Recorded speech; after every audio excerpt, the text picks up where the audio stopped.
स्वागत है आप सभी का डिवाइन टॉक में। शीतला सप्तमी का त्यौहार हिंदू संस्कृति के अनुसार चैत्र मास के कृष्ण पक्ष की सप्तमी तिथि को मनाया जाता है। मुख्य रूप से यह त्यौहार उत्तर प्रदेश, राजस्थान और गुजरात के क्षेत्रों में मनाया जाता है। शीतला माता को प्रसन्न करने के लिए इस त्यौहार पर ठंडा खाना खाया जाता है। इस व्रत में एक दिन पूर्व बनाया हुआ भोजन किया जाता है, अतः इसे बसोड़ा, बसियोरा व बसोरा भी कहते हैं। व्रती को इस दिन सुबह जल्दी उठकर स्नान आदि करना चाहिए।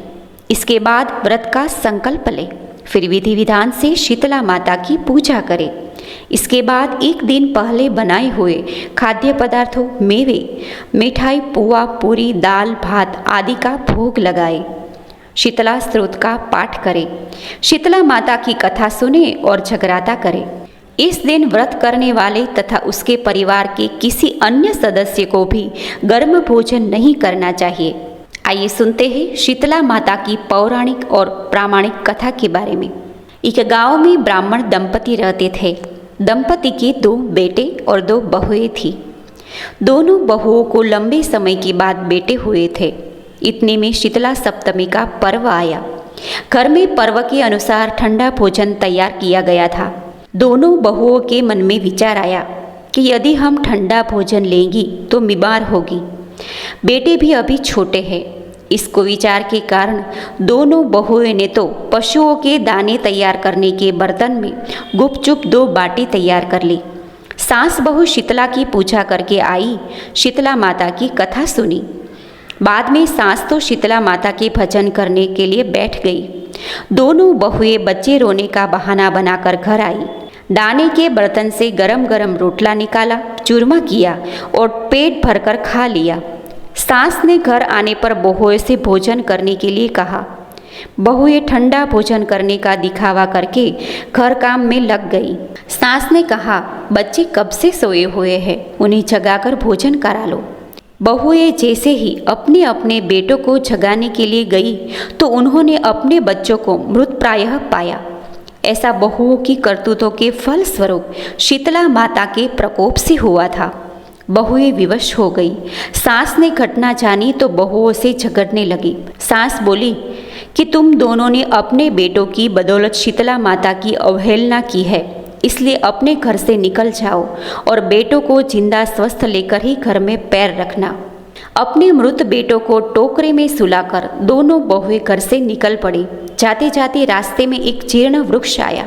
यह खेजड़ी का वृक्ष था। इसके नीचे औरी शीतला दोनों बहनें बैठी थी। दोनों ने बालों में विपुल प्रमाण में जू थी। बहुओं के थकान का अनुभव किया था। दोनों बहुएं औरी और शीतला के पास आकर बैठ गई। उन दोनों ने शीतला औरी के बालों में खूब सारी जू निकाली। जूओं का नाश होने से औरी और शीतला ने अपने मस्तक में शीतलता का अनुभव किया। कहा, तुम दोनों ने हमारे मस्तक को शीतल ठंडा किया है, वैसे ही तुम्हें पेट की शांति मिले। दोनों बहुएं एक साथ बोली कि पेट का दिया हुआ ही लेकर हम मारी मारी भटकती है, परंतु शीतला माता के दर्शन हुए नहीं है। शीतला माता ने कहा कि तुम दोनों पापिनी हो, दुष्ट हो, दुराचारी हो, तुम्हारा तो मुंह देखने भी योग्य नहीं है। शीतला सप्तमी के दिन ठंडा भोजन करने के बदले तुम दोनों ने गर्म भोजन कर लिया था। यह सुनते ही बहुओं ने शीतला माता जी को पहचान लिया। देवरानी जेठानी ने दोनों माताओं को वंदन किया। गिड़गिड़ाते हुए कहा कि हम तो भोली भाली है, अनजाने में गर्म खा लिया था। आपके प्रभाव को हम जानती नहीं थी। आप हम दोनों को क्षमा करें, पुनः ऐसा दुष्कृत्य कभी नहीं करेगी। उनके पश्चाताप भरे वचनों को सुनकर दोनों माताएं प्रसन्न हुई। शीतला माता ने मृतक बालकों को जीवित कर दिया। बहुएं तब बच्चों के साथ लेकर आनंद से पुनः गांव लौट गई। गांव के लोगों ने जाना कि दोनों बहुओं को शीतला माता के साक्षात दर्शन हुए थे। दोनों का धूमधाम से स्वागत करके गांव में प्रवेश करवाया। बहुओं ने कहा, हम गांव में शीतला माता के मंदिर का निर्माण करवाएगी। जय शीतला माता। धन्यवाद।